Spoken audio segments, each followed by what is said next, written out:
सभी बच्चों को गुड मॉर्निंग, सुप्रभात। आज हम पढ़ेंगे पाठ 3 हिमालय की बेटियां। इस पाठ के लेखक हैं श्री नागार्जुन जी।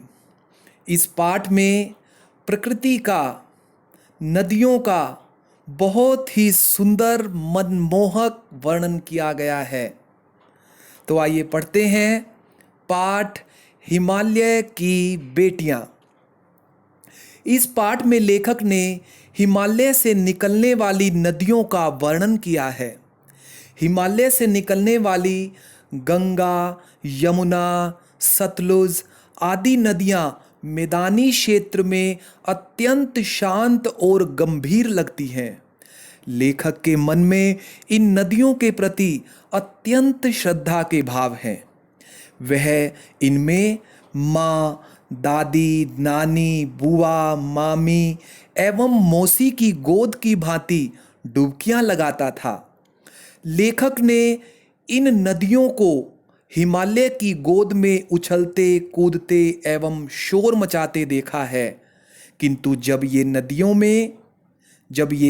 नदियां मैदान में पहुंचती हैं तो यह हंसना, कूदना व उल्लास न जाने कहाँ गायब हो जाता है।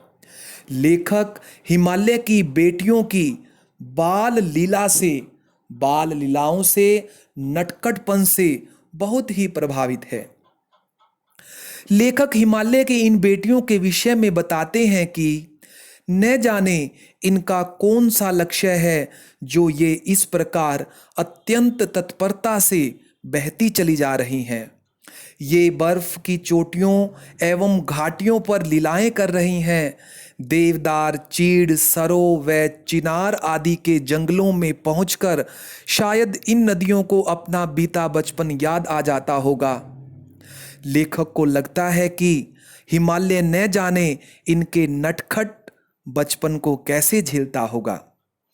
लेखक ने सिंधु और ब्रह्मपुत्र नदियों को लेकर अत्यंत सुंदर कल्पना की है। ये नदियां हिमालय से निकलकर सागर में जा मिलती हैं। लेखक ने इन्हें बूढ़े हिमालय की गोद में खेलने वाली नटखट बालिकाएं बताया है। लेखक ने हिमालय को ससुर और समुद्र को उसका दामाद कहा है।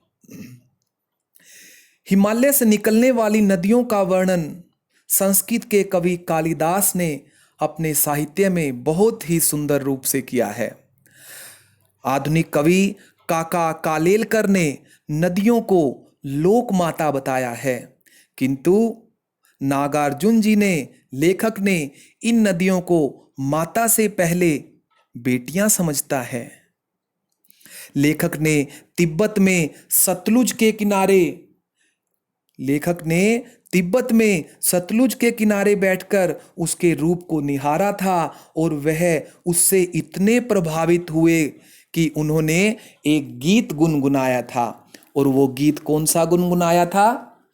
जय हो सतलज बहन तुम्हारे, लीला अचरज बहन तुम्हारे।